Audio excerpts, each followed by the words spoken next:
Let's get to Christopher Mad Dog Russo here on the Rich Eisen Show. How are you, Chrissy? How you doing today? Richard, it is an absolute pleasure. First time ever.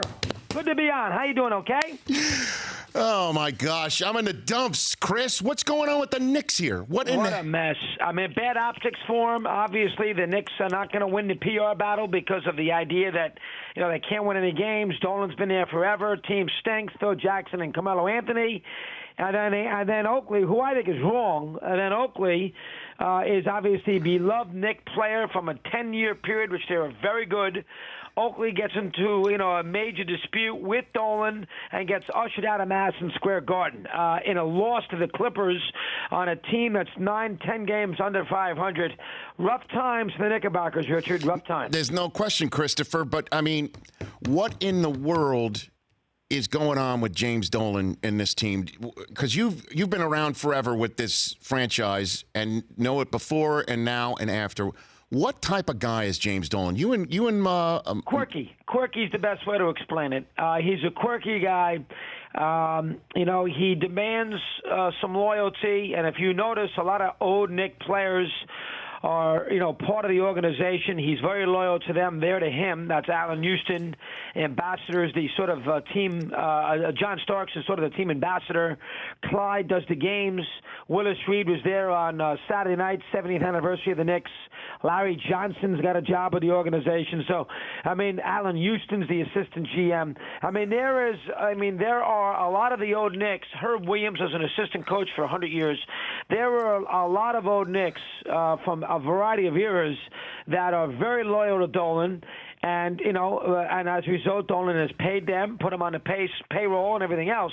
And then there's Oakley, who, for a variety of reasons, whether it be they haven't hired him as a coach, they haven't put him in the organization in some sort of spokesman role, make him an executive like they have with Larry Johnson Starks and Allen Houston, three of his old teammates. And so now you have Oakley, who is bitter that the Knicks, he feels, have sort of thrown him by the wayside. And so he takes lots of shots at the Knicks anytime he gets a chance.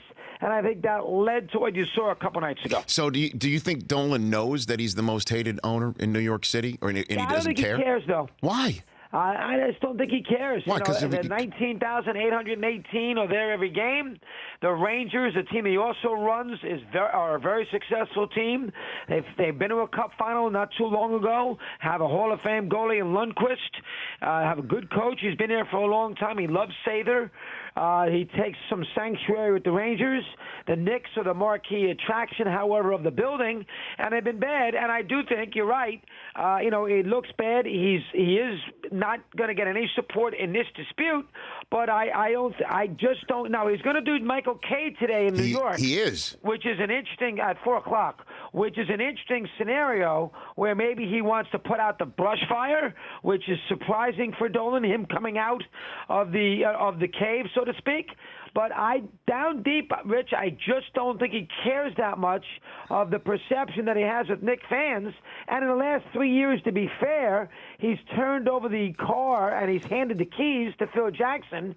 He gave him $60 million. He's been out of the way. There wasn't one Knick fan who didn't like that move when he did it 3 years ago. Mm-hmm. So for the most part, he has not been in the mix for a couple of years now. This one, reared its ugly head a couple nights ago. Chris Mad Dog Russo of Mad Dog Sports Radio, Mad Dog Unleashed, 3 to 6 Eastern every single day on Sirius XM Radio. He's been with since 2008 right here on the Rich Eisen Show. You think Phil Jackson wants to do the job?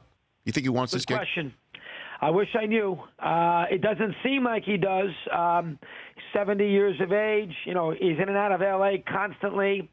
I think he likes to have his hand in basketball. I think Pat Riley, his old nemesis with the Heat and the Lakers, is in the mix with this too, that he's been so successful in Miami. I think he kind of thinks he can do the same thing. It's not that easy. I think Porzingis was a great pick. We give him credit for that, but he never should have re-signed Carmelo.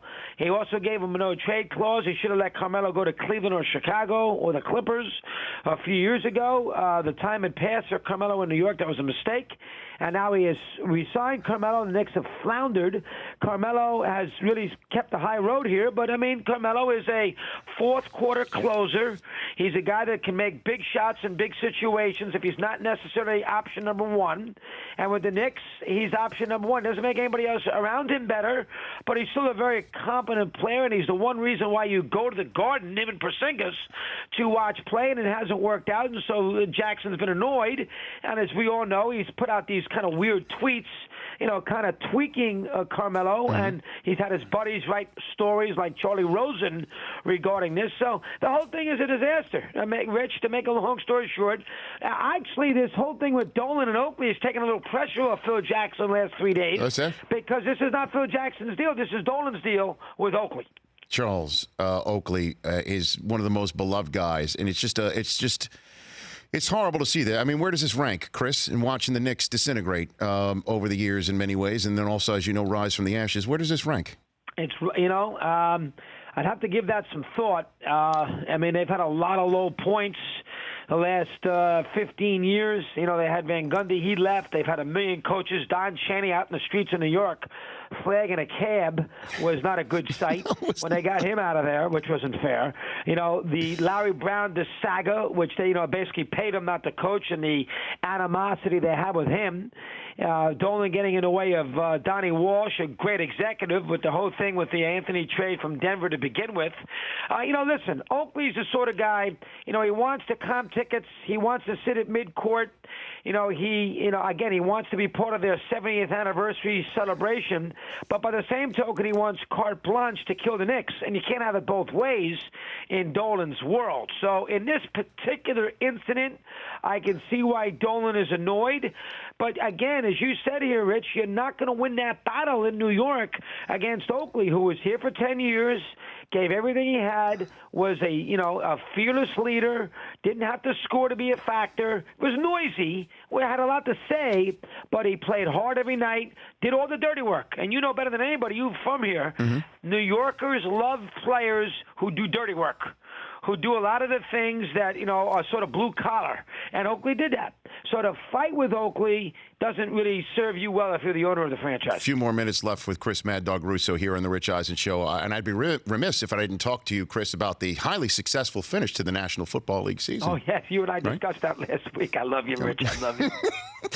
I mean, what a big game, right? The whole country's watching, Chris. Big rating smash, right? Big finish for the NFL season. 111 million. Folks, a little inside theory. I told Rich when he joined me about 10 days ago in Houston, I said they need a good game here, the NFL in the worst way. They've had a lousy postseason, blah, blah, blah. And Rich poo-pooed it, and he had a fair point, Green Bay, Dallas, and everything else. Yeah. And he said, let's just wait and see what happens on Sunday. And as a result, Patriots 28-3 down, win the game. And the question, of course, Rich, in everybody's mind, is that the Patriots win the game or do the Falcons hand them the game? That's the question in everybody's mind. A little bit of both. A combination of both. A little bit of both. But let's talk again, the huge rating success, Chris. And this was even with Mark Wahlberg's family not watching on television. What a joke. How do you leave the building, for crying out loud? I mean, gee whiz. I mean, you leave the building in the third quarter. I don't care if the kid Come on. His kid was sick. Chris, his kid. Baby. First off, don't bring a 7-year-old to the game, for crying out loud. My God.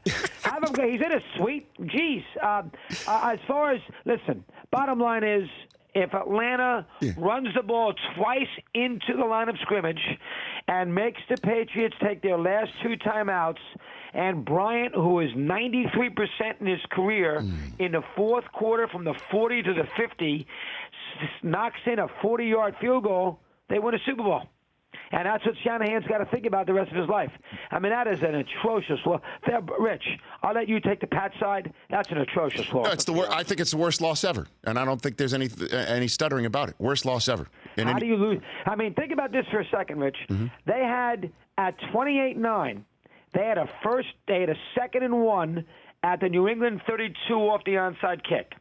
At 28-12, they had a 3rd and 1.5 at the 36-yard line before the strip sack fumble. And then with 4 minutes to go, they had a 1st and 10 at New England's 22-yard line. 3 sequences, and they lost the game. That is hard to believe when you think about it. It is hard to believe, and we know again that you're on Sirius every day, 3 to 6 Eastern. Also, the host of High Heat on MLB Network. You don't have to do that. I'm glad to be on. You know I love you. No, I know. No. Look, come on. I do the right thing when guests come on the show. What do you think Francesa is going to do, Chris? What do you think he's going to do? I definitely think he's going to leave FAN. He is not going to have a change of heart. That is going to happen. So the idea that Mike is going to, in the middle of next November, they're going to throw $10 million at him and he's going to change thoughts. I do not see that happening. So where's he going to go? The question is what he does early January. I think he will work.